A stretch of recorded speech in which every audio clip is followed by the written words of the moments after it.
Talk Erie and the Joel Natale Show.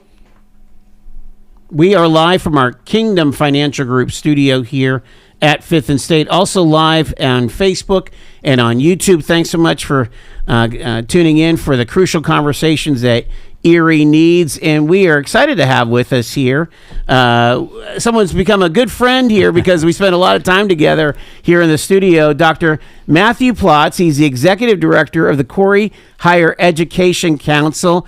Matt, this is what the afternoon looks like. It looks very different. Yes, Very different. And it's very strange being in this chair instead of that one. You realize that, when you show up at like 7:30, 7:45 on a Friday morning these days, it's dark. Yeah, definitely. So living in Erie, working in Corry, throughout the summer, the sun's up when I start my drive about 7 o'clock. Lately, it's dark for a good portion of the way. Right. Are you dodging deer on the way down?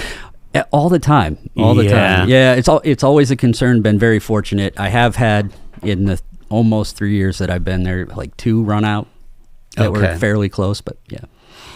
Tell us again about how you came up, because you've had quite a journey here from all the different things that you've done. Did you grow up in this neck of the woods? I did. I graduated from Girard High School. Okay. A few years back. Did you play ball? I did not. I was cross country and track. Oh, okay, cool. Yeah. Got fairly good at cross country, pretty good at track. My junior year, I was fairly good, and then senior year, I had an injury that kind of. Who was your distance coach back then? It was Dan Weidler. Okay, sure. Yeah, I mean, Girard's one of those really good sports schools, is all I'm saying. Well, not football when I was there, but. Oh, yeah, basketball. Girls basketball was huge. Right? Girls basketball and the boys team was very good. Yes. In the 90s with Mark Blucas and. So you're that era. Huh? Yeah. Well, wow. I'm a little younger than those guys, but. Yeah. So, and then where'd you go to undergrad and all that stuff? For my first year, I went far away. I decided I wanted to get out of this town. I was going to shake my boots loose of Erie, Pennsylvania. And I went to Alfred George State. Bailey. I went to Alfred State. And funny story. They had the quarterly breakfast at EC3 this morning. Okay. And they talked about how community college students kind of succeed more when they take their associate's degree and transfer into a 4-year degree. They actually perform better than the students that came in at that ground level. I say all that to say this. The first year I went to Alfred State College up in Alfred, New York, about 7-8 hours away. I didn't know how to college. And high school was very easy for me. I didn't have to try very hard, didn't have to study very hard. I could do the homework in no time, turn it in, and get good grades on tests. But that does not prepare you for college. Sure doesn't. So that first year was kind of a failure. I didn't do very well. The grades were not good. So I decided to come back home, and I went to Edinburgh University, 1 year delayed. So a lot of what I do now kind of hits on these moments of lived experience. So Edinburgh, I graduated from there in 2001. Mm-hmm. From there, shortly after I graduated, it was one of these ideas that I didn't know what I wanted to do. Got the degree, don't know what I want to work in. I got my degree in speech communications with a broadcasting focus. Sure. Here we are doing the radio show. Yeah, exactly. Which is always what I wanted to do. Yeah. But the jobs weren't there. They were part-time. A lot of them, you did the remotes, you threw the koozies and pens and all that stuff. But that wasn't enough to pay my bills and do all the things. So for a short time, I was working as a cook. And that taught transferable skills. If you've ever been in the service industry, it's a perfect thing for younger people. You learn a lot of the skills you'll need later on in life. With all of that, I finally got my first professional job at Mercyhurst College at the time. That was in 2003. I started part-time in the police and safety department as a dispatcher. We can fast forward quite a bit. Through all that time, I was kind of just drifting. I never really was hitting the thing that was doing it for me. So through that, up until 2015, I moved kind of up through the ranks. I ended there as a police lieutenant, having gone to the police academy in 2011. Did you have to get the full Act whatever? Oh, yeah. The Act 120 out at Mercyhurst Northeast. I spent the 6 months out there. At 34 years old with mostly 21 and 22-year-olds. Oh, my God. Which was one of the bigger challenges of my life. I have heard of people in their 40s that go to become a police officer, and they do all that. It is extraordinarily difficult for an older person to get through that. I mean, the requirements to graduate are a little lower, but they don't excuse you from many of the your physical defensive tactics and all that. Yeah, your physical acumen has to be there, right? Sure. I mean, so wow. I got that done in 2011. I left the police department at Mercyhurst to go work in the athletics department in 2015. That for me was a moment where I wanted to spend more time with my family, and police work was a lot of nights and weekends. Now, if you go to the athletics department, you're still working nights and weekends. There's games and meets and everything that happen late at night. However, they're family friendly. So I could bring my kids over to Mercyhurst. We lived across the street for a while. And they got to experience a lot of the athletics that was going on. I worked in that department, kind of taking care of the budgets. There was, at the time, about a $5 million athletic budget. Kind of managed that with each of the coaches, working, trying to keep them under budget and find auxiliary revenue. That worked right up until 2020 when COVID hit, and a lot of people's inflection point. I lost my job at Mercyhurst. That was 17 years that I was there. Wow. And it was a difficult time. At that time, I had a lot of hard feelings about it. But I feel like it was one of those moments where I got a little bit of time to give it some thought, and I never did that. So, this is why what I do now is so important, kind of eliminating that 17-year search for people. Let's find what you're passionate about now, and then get you there as cheaply and as quickly as we possibly can. Is it? Well, I'm going to hold. I'll hold my question. You keep going there. So at some point you said, let's go for the PhD, right? Well, yeah. During my time at Mercyhurst, actually, took advantage of the tuition. Nice. Got my master's degree. I was able to take those and classes. And what was that in? Organizational learning. So you had speech comm, org learning. Okay. Organizational leadership. Excuse me. Yeah. Yeah, I get them kind of confused. Sure. And then I've always had this okay, I'm kind of bored. What can I do outside of what I do for my job? And I got it in my head. I'm going to take the PhD courses at Gannon for organizational learning and leadership. Wow. So that was a lengthy process. I was the last member of our cohort to complete the dissertation.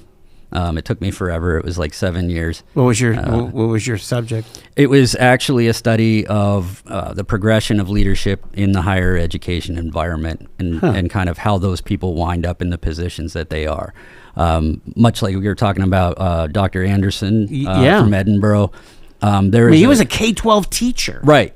And coach. And I took a look at a bunch of different cases, talked to a bunch of different people throughout the country at certain types of colleges and universities to kind of map out how they got to those places and which ones were more effective than others. And that sounds like a very cool research project. Yeah, it really does. It was a lot of fun. A lot of participation from the top level leaders. I think they're very interested in finding out what I had to say with Sure. That. Again, everybody wants to kind of shortcut this of saying, because they all had journeys too, you did. Right. So obviously your panel liked what you came up with, huh? Yeah. Well, at the end of it was, there was a lot of revisions and time spent with my dissertation chair. She was very thorough, made sure we got. The issue is that at the end of my time, when I was nearly complete, Gannon announced the closure of that department. So it kind of threw everything into a speed mode where it was you had to get her done. Yeah. I think some of the revisions needed, some more tweaking, but it got done. And they say what's the best dissertation is the one that's done, and it is done. I'm thinking that this is going to sound terrible, but Dr. Roberts never got that done. So, good for you. Well, no, seriously. Didn't he get one somewhere? Well, he got it like an Ed-D. Anyway. And then, a lot of people. Yeah, we don't need to go there. I'm just saying there's a lot of folks with all but dissertation. Oh, a lot of folks take ABDs, the classes, and then, it's an incredibly difficult process. Sure, it's not easy. Yeah. But it's not supposed to be easy. It's not. and kudos to you because it's a young man, young woman's game, and you did it, what, almost 40? Or into your 40s? When did it? 2023, I think I got done. All right, just a couple years ago. Yeah. All right. Yeah. So you're definitely early in your 40s. Early 40s, yeah. Kids, Yes. running around. That's a lot. Yeah. That's a lot. This is the question I wanted to ask you. Because you're talking about what you're truly passionate about. Mm-hmm.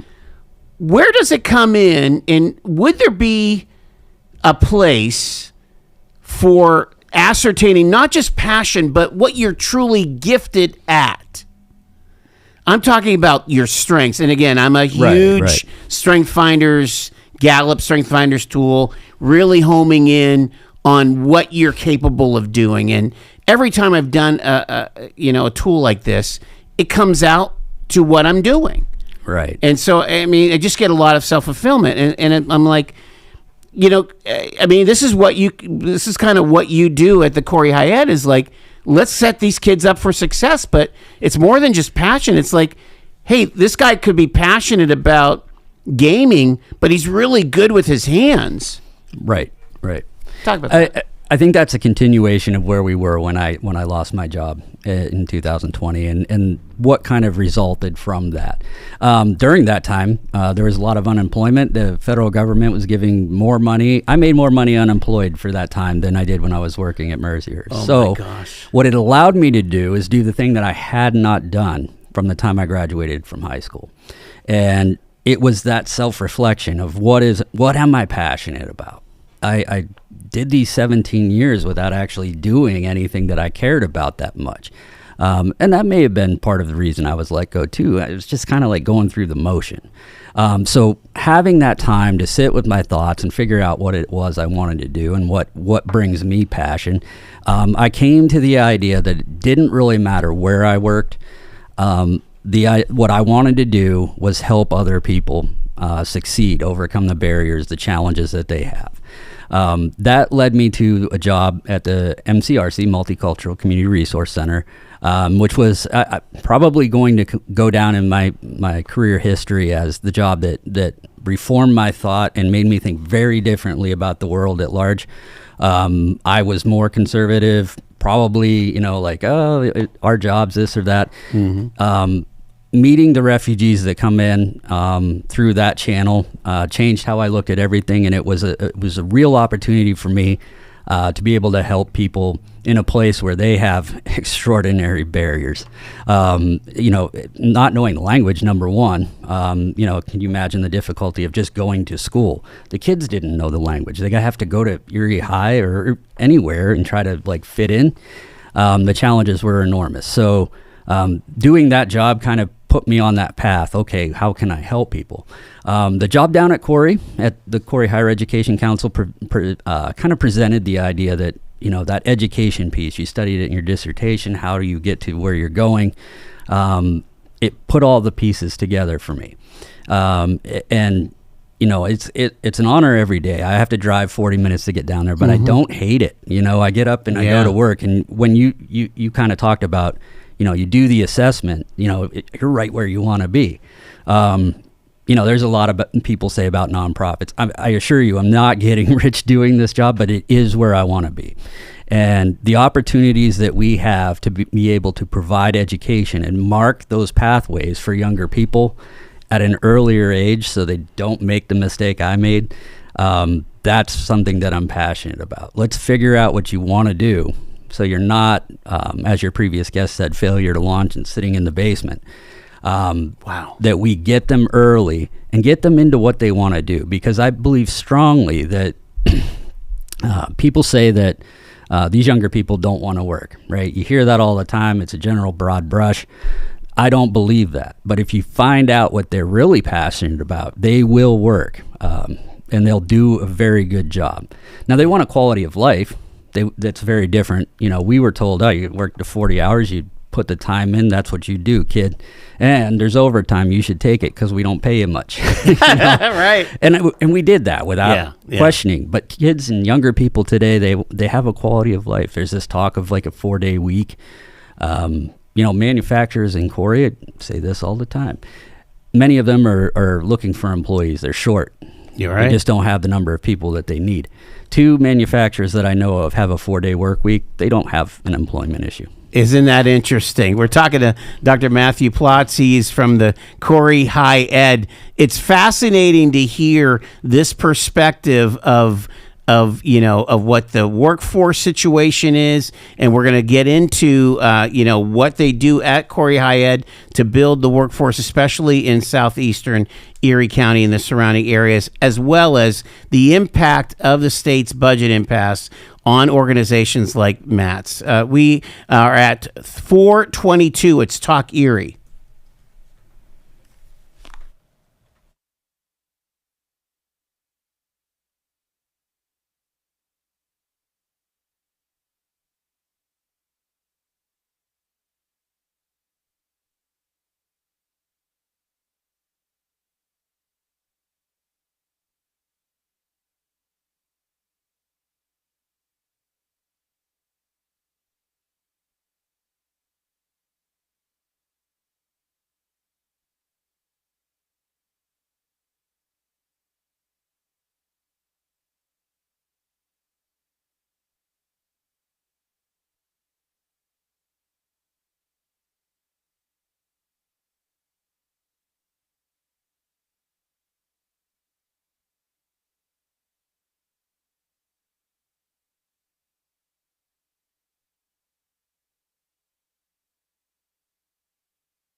Dr. Matthew Platz is with us here from the Corry Hi-Ed. Here we're talking about this $35,000 grant that the partnership called the Corry Comprehensive Small Business Cooperative. Let's take a minute or two and talk about this here.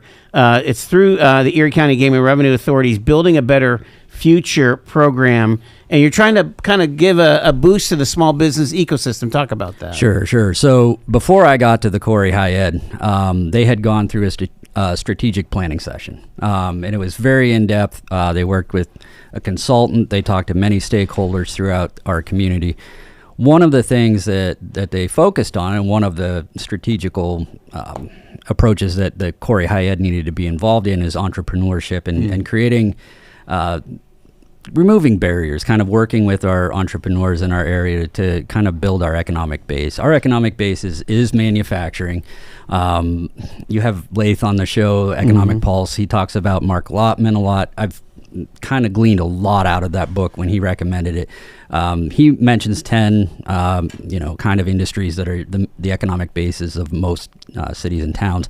Ours is definitely manufacturing, but close second is entrepreneurship. Healthcare is up there too with LECOM, but entrepreneurship is kind of the wheels that make everything go.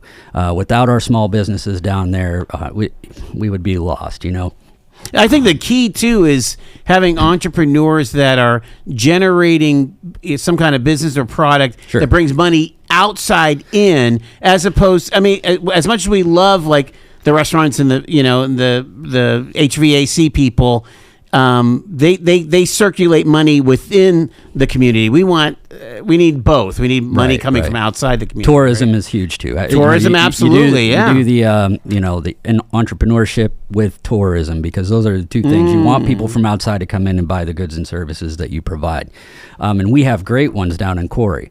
But we have this opportunity with ECRA. They put out a grant to help entrepreneurs in the areas.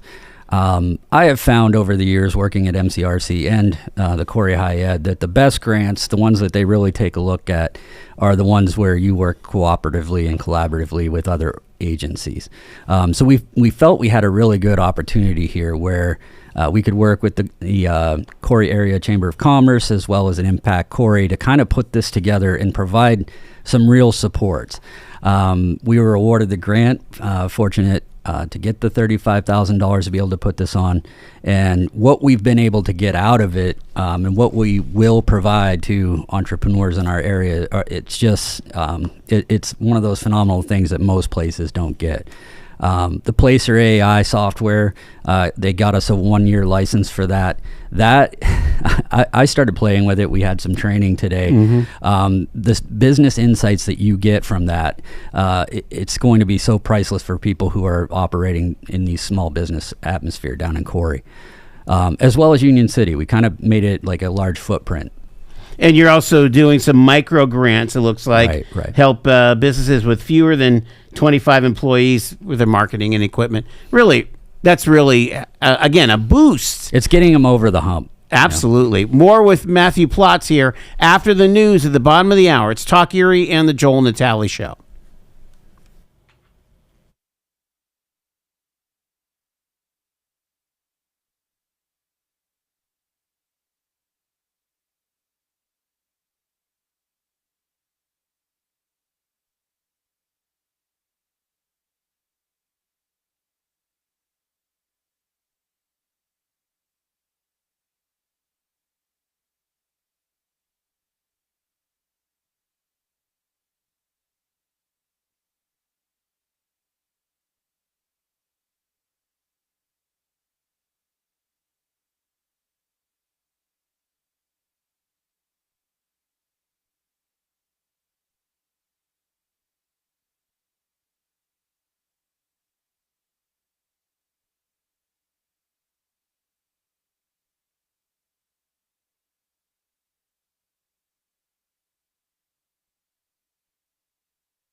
Appreciate you tuning in to Talk Erie and the Joel Natale Show here, live from our Kingdom Financial Group studio here at 5th and State, also live on YouTube and on Facebook.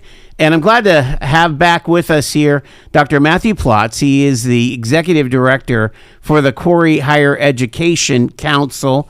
And we're talking about a couple things, and you're so kind to come at short notice here, Matt, because I was excited about this big announcement yesterday about this grant that you received from the Gaming Revenue Authority. So it's this location intelligence tool called Placer ID and a Spark Fund micro grant program providing matching funds to help small businesses grow. Let's dig into that a little bit here. Sure. You're talking about, like, just to give a boost. So, like, what is a micro grant? What do they mean by that? Sure. So we hear a lot of entrepreneurs, and we talk to them on the Friday show quite a bit. Yeah. And they're in various stages of growth. Some of them are very new. Some may not. They may still have their idea on a napkin and haven't started at all. Wow. But as you go along in the entrepreneurial journey, a lot of times that initial little spark, that initial funding is such a crucial piece.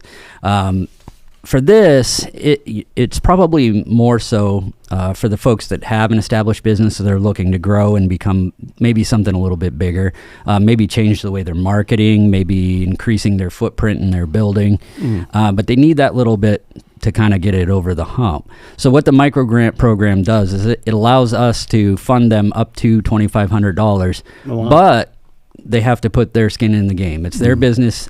They match that with $2,500 for a total project of $5,000. So I think it's probably more for the entrepreneurs that are started. They kind of have an established footprint and they're ready to go, but they have a great idea and they just need a little bit of funding. Yeah, they might have some trailing cash flow that they've been able to bank, and this is just going to be that, like you call it, spark. Right. To get them going here.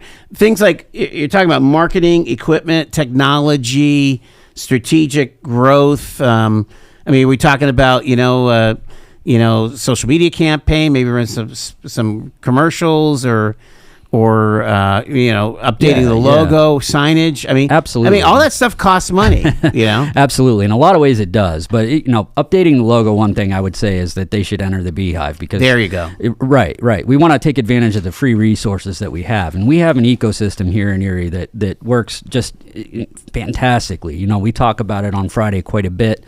But yeah, marketing can cost a lot. That may be something that people leave off initially. Marketing campaigns, if you go to Constant Contact or you try to buy ad time, media is changing quite a bit. Yeah. You're looking at streaming, you're trying to get ads on YouTube. Those can be very expensive. So yeah, maybe you were thinking about a marketing program and you just didn't have the funds to put that together. This is something that can step in and kind of put you over a little bit with your old Dell laptop that's 6 years old that you started the business on might need an update or something like that, or point of sale.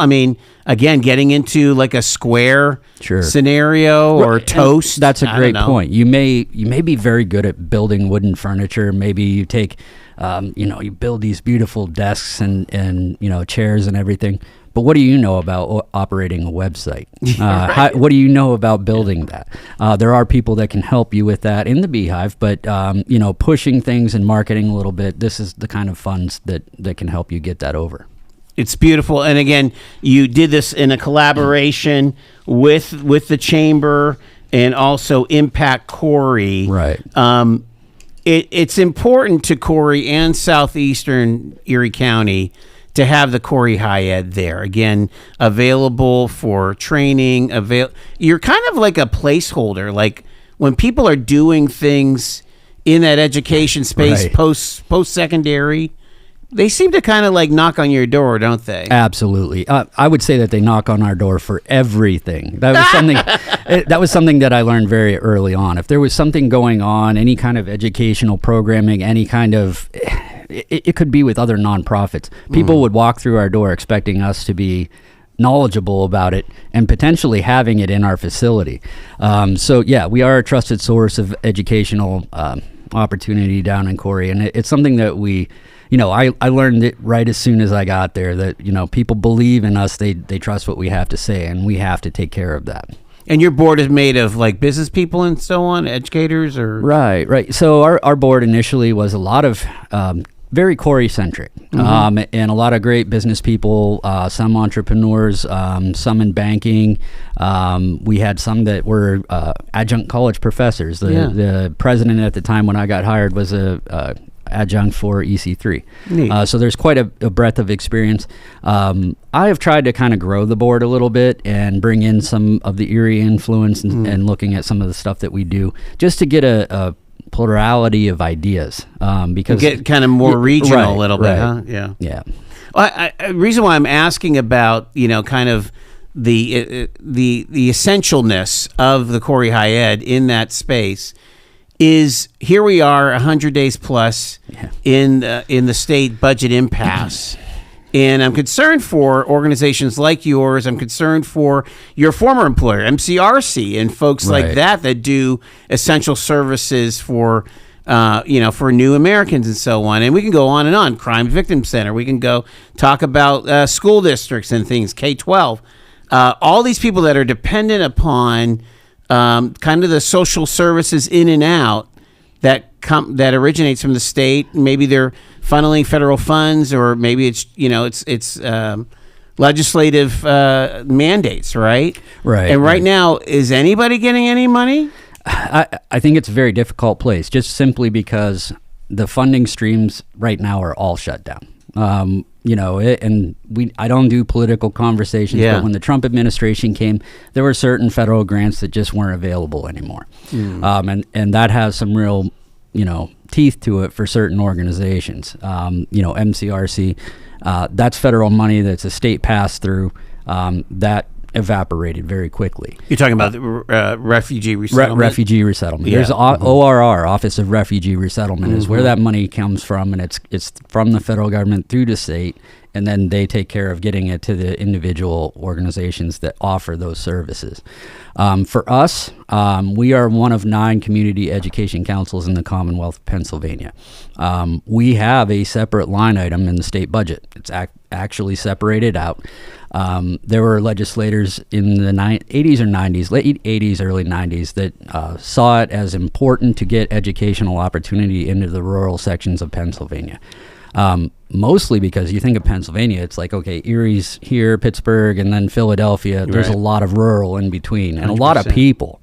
And not providing educational opportunity to them, is something that is of concern.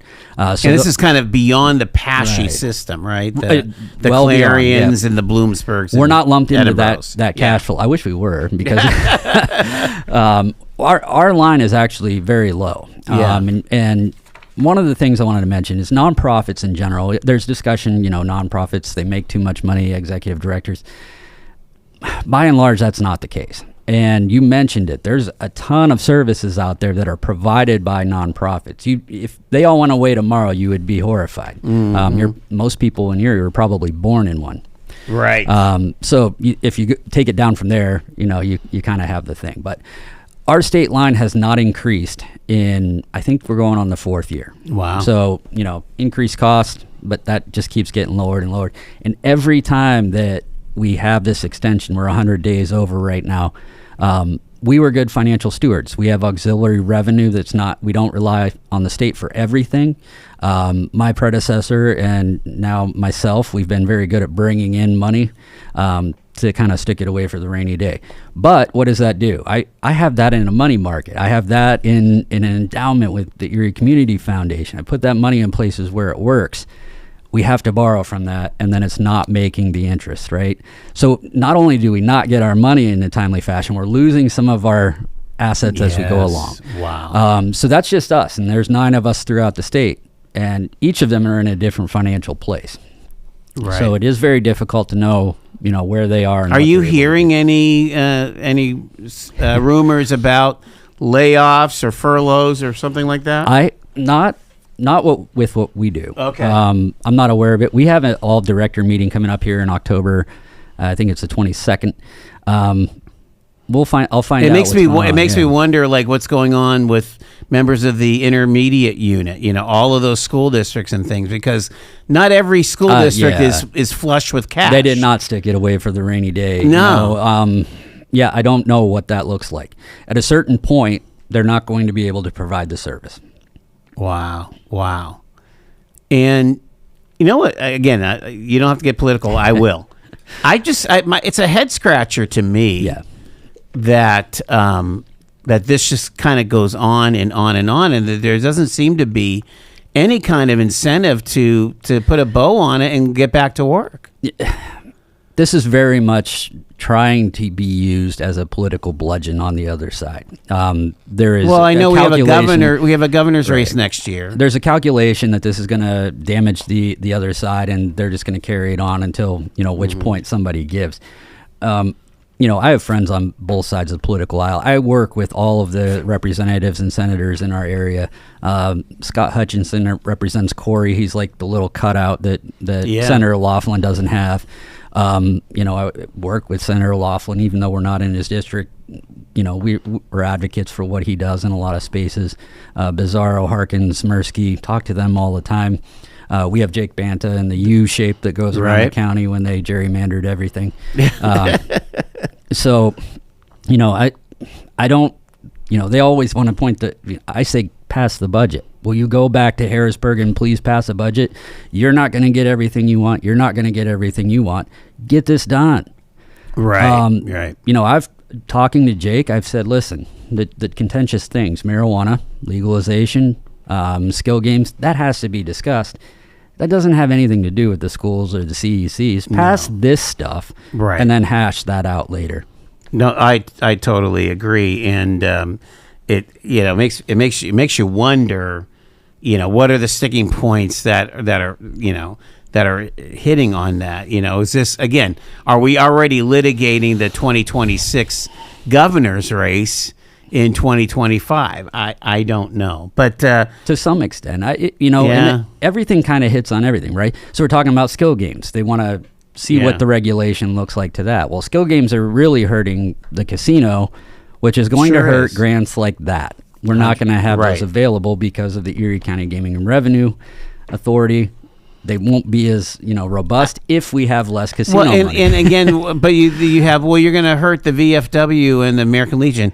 You can chew gum and walk at the same time. You can provide provisions for nonprofits that might have a skill game to keep their profit margins. Yet these kind of pop-up deals seem they're suspect to me. It's like it's just drawing down that capacity of the casino, and not just that. Where I do get political, I will say that those are strategically placed in populations that can least afford to lose their money. 100%. Yeah. And I take umbrage with that. That's not something I support. This is almost predatory. Yeah, it's almost predatory. So. Again, you have this broad background. You're almost uniquely qualified to weigh in on this stuff. I mean, we have these social services. We have the social service infrastructure here in Erie. I mean, do you get a sense that the longer this budget impasse goes, and then you add the federal shutdown, you've got real people in Erie, Corry, and all across Erie County that are going to be feeling pain or are already feeling pain. Absolutely. And like I said, it's a political calculation, hoping to assign blame to one political party or the other. And I believe very strongly that most people don't care about that. And we'll see how it shakes out. There is going to be pain if we don't get this figured out. I'm worried about things like substance abuse and absolutely drug and alcohol abatement and things. I mean, those are emergency situations. Yeah, the county handles a lot of the social services that happen in this space, and they seem to be okay money wise. I don't know. A lot of that state pass down, right? Exactly. So there's a certain chunk of money missing from the county right now. Yep. what that looks like, I can't say. I'm not in the weeds on that. The county executive has mentioned that there's a surplus, so they're Right. just like us. We were good financial stewards. If they have extra money, that's what they're working with right now.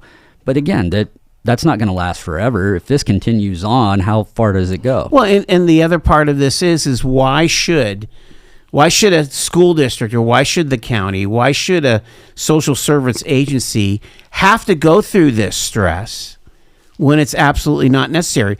Here's the thing. The state made a contract with these entities to do thus and so. We will pay you for fee for service to conduct this drug and alcohol, or to run your county and keep the courts running and the law enforcement system, or to educate the children with basic education. We made a contract with you, and we're saying, oh no, we're not going to pony up. Yeah. We're going to make you wait. That just seems really, really cynical. It was a very deep concern of mine with the federal government when the refugee resettlement organizations, they had signed contracts and they said, we're not going to pay the end of that. And, what were they doing? Well, they're daring this small nonprofit to sue them, right? You can't afford to do that. Right. And that was the understanding. And I did not like that decision by the Trump administration. It's something that I kind of found offensive, to be honest with you. Right. Well, yeah. And to be clear, some of these groups didn't get money since October. Right. I know MCRC was one of those. Trump did not take over till January. So I was dumbfounded by that whole thing. Mm-hmm. It's like, what's going on here? Why are they not paying the bills? I've just got like a minute or two left with Dr. Platz here, and when you think about, I want to kind of go back to where we started with and talk about the kids, because I think there's a lot of parents that listen to this show, a lot of grandparents, and they have this broad brush concern, and it may be a very real concern. They're seeing their young person, and it's usually not the high schooler, it's actually the immediate post-secondary. It's that 18 to 24-year-old that just is not, like, it's that failure to launch, like Dr. Anderson was mentioning.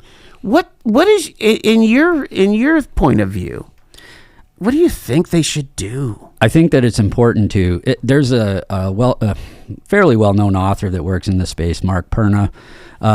He has kind of determined that those young people do not lack the passion, but you have to unlock it, and you have to find what it is. And it is important at the high school level. I would say starting even in middle school. As far as career search, absolutely. And not just like they used to do to us. They give you that, what is that test where you...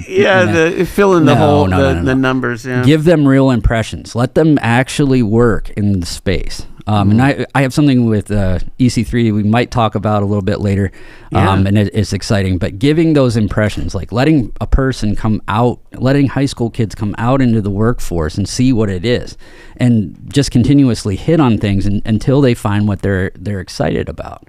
Yeah. And when you find what they're excited about, they will work hard. And that's what Mark Perna tries to get across in his keynotes and in his book.